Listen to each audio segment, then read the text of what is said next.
आपके अपने YouTube channels Anjana classes पे।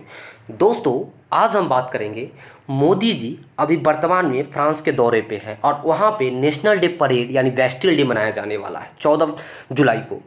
मोदी जी को इस पे इनवाइट किया गया है, जिसमें फ्रांस और इंडिया के बीच कुछ अहम समझौता होना है।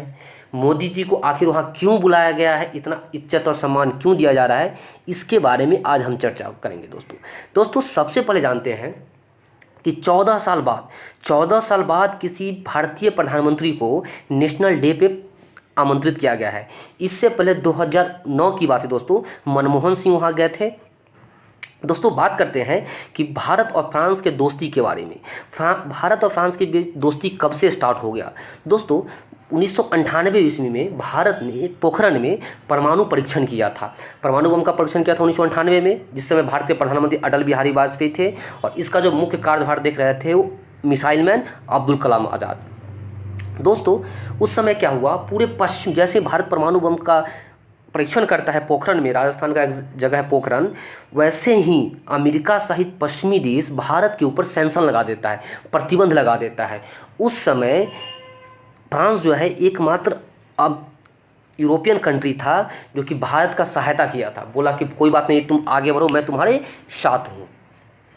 1998 से लेकर 2023 तक भारत जो है इस फ्रांस का स्ट्रेटेजिक पार्टनर बना हुआ है और 2023 में इसके 50 साल हो गए हैं। तो 50 साल होने के उपलक्ष्य में भारत और फ्रांस का जो दोस्ती है उसका सिल्वर जुबली मनाया जाएगा। इस वजह से भारत के जो प्रधानमंत्री हैं उनको आमंत्रित किया गया है। दोस्तों फ्रांस जो है भारत की अहमियत को जानता है कि भारत एक बढ़ती हुई अर्थव्यवस्था वाली देश है और फ्रांस जो है एक डेवलप कंट्री है, तो दोनों को एक दूसरे की ज़रूरत है। लेकिन यहाँ पे दोस्तों सबसे पहले क्वेश्चन ये उठता है, क्या फ्रांस जो है अपने फ़ायदे के लिए मोदी जी को इन्वाइट किया है? तो दोस्तों इसके पीछे लॉजिक है, हमारे जो विशेषज्ञ कहते हैं कि सिप्री का एक रिपोर्ट है, सिप्री का जो फुल फॉर्म है Stockholm International Peace Research Institute. ये जो इंस्टीट्यूट है पीस के बारे में रिसर्च करती है और ये देखती है कि कौन सा देश कितना हथियार बेचता है, कौन सा देश हथियार सबसे ज़्यादा खरीदता है। तो सिप्री के अनुसार दोस्तों, सिप्री के रिपोर्ट के हिसाब से इंडिया जो है वर्ल्ड का सबसे बड़ा हथियार आयातक देश है, यानी सबसे ज़्यादा हथियार खरीदता है। नंबर 1 पे सऊदी अरब आता है और नंबर 2 पे इंडिया आता है। वहीं अगर हम फ्रांस की बात करेंगे, तो फ्रांस जो है पूरे वर्ल्ड में तीसरा सबसे बड़ा हथियार का निर्यातक है। इससे पहले सबसे ज़्यादा हथियार कौन बेचता है दोस्तों? अमेरिका बेचता है, उसके बाद कौन बेचता है? तो रूस बेचता है और तीसरा है फ्रांस। तो फ्रांस को पता है कि इंडिया सबसे ज़्यादा हथियार खरीदने वाला देश है और हम हथियार बेचने वाले देश है, तो अपने ग्राहक को ढूंढ रहा है। तो ग्राहक के रूप में बहुत बड़ा ग्राहक मिल जाता है इंडिया। और दोस्तों 2018 के बाद 2018 से लेकर 2023 तक पिछले 4-5 सालों में भारत का जो आर्म्स का इंपोर्ट है सबसे ज़्यादा रूस के बाद, उसके बाद दूसरा स्थान पर आता है फ्रांस, जिससे 30% अपना हथियार खरीदता है। वहीं दोस्तों दूसरा सवाल ये उठता है कि दोनों देश आपस में एक साथ क्यों आना चाहते हैं?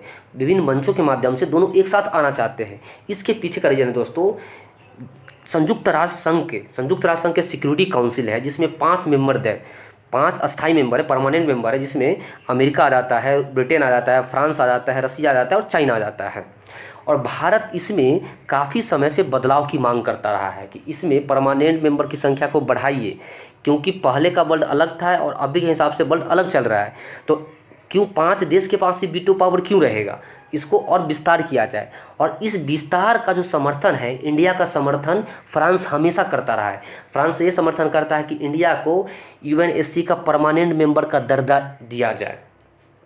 उसके साथ आपको पता है दोस्तों, दोनों देश फ्रांस और इंडिया और फ्रांस आपस में मिलके मल्टीपोलर वर्ल्ड की बात करते हैं। मतलब मल्टीपोलर वर्ल्ड का मतलब क्या होता है कि एक ही देश कोई इतना शक्तिशाली नहीं होगा कि पूरे देश पे, पूरे वर्ल्ड पे कब्जा करेगा।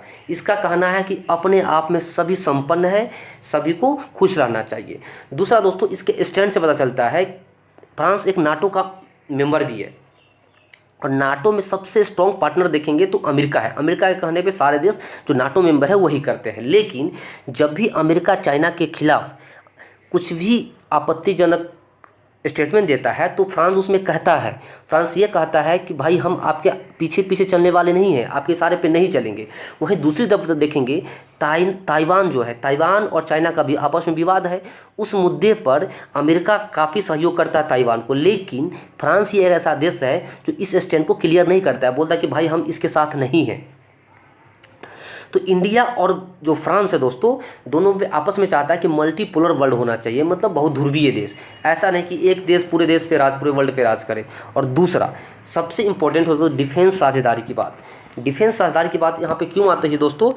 क्योंकि आपने हाल फिलहाल में देखा होगा रसिया और यूक्रेन का वार चल रहा है। रसिया यूक्रेन के वार होने के कारण इंडिया सबसे ज़्यादा आर्म एम्यूनेशन रसिया से खरीदता है। तो खरीदने के मामले में बहुत सारा परेशानी आने लगा, क्योंकि खुद वो युद्ध में उलझा हुआ है। अगर इस समय चाइना के साथ, भारत का चाइना के साथ या पाकिस्तान के साथ लड़ाई लग जाता है तो इंडिया क्या करेगा? इंडिया के पास कोई ऑप्शन नहीं रहेगा। तो इसको शिफ्ट करना चाहते हैं मार्केट को रसिया से फ्रांस की ओर। इसी प्रकार आपने देखा होगा कि मोदी जी अभी 2-4 दिन पहले या 1-2 महीना पहले गए थे, अमेरिका गए थे। वहाँ पे कुछ ड्रोन का समझौता किए थे, जर्मनी से सबमरीन का समझौता किए। और वही राफेल जो जानते हैं आप, एयरफोर्स में ऑलरेडी आया हुआ है, वो फ्रांस से लिया गया है। तो अपना वो शिफ्टिंग स्टार्ट कर रहा है इंडिया। इसी वजह से मोदी जी को नेशनल डे परेड पे बुलाया गया दोस्तों। नेशनल डे परेड जो वास्टिल डेज को रूप में मनाया जाता है, यहाँ पे बहुत ही अच्छा से गाना बजाना और तोपों की सलामी दी जाती है। दोस्तों अब आपके दिमाग में आया होगा फ्रांस कहाँ पे? तो फ्रांस का लोकेशन आप देखेंगे यूनाइटेड किंगडम के दक्षिण में और स्पेन के पूरब में जो कंट्री है वो फ्रांस है, जो ग्रीन कलर में है। आप इस मैप में भी देख सकते हैं। अब हम बात करते हैं दोस्तों, इंडिया के पास ऑलरेडी राफेल विमान है जो कि एयरफोर्स यूज करता है चाइना और पाकिस्तान बॉर्डर पे। लेकिन आपको पता है कि हाल फिलहाल में इंडिया ने अपना इंडिजीनियस जो एयरक्राफ्ट कैरियर है INS विक्रांत को लॉन्च किया है, लेकिन समुद्र की निगरानी के लिए। लेकिन विक्रांत पे एडवांस क्लास का कोई फाइटर जेट नहीं है दोस्तों। तो इस वजह से संभवतः हो ये है कि 26 एयरक्राफ्ट कैरियर्स पे बैठने वाला जो विमान है वो फ्रांस के साथ खरीदा जाए, ताकि हिंद महासागर की सुरक्षा आसानी से किया जा सके। आप देख सकते हैं दोस्तों, यह है हमारा विक्रांत जिस पे हेलीकॉप्टर लैंड कर रहा है। तो एडवांस क्लास का जो राफेल है नवल वर्जन, वो खरीदने की बात चल रही है। और दूसरा दोस्तों जो सबसे इम्पोर्टेंट है प्रोजेक्ट 75।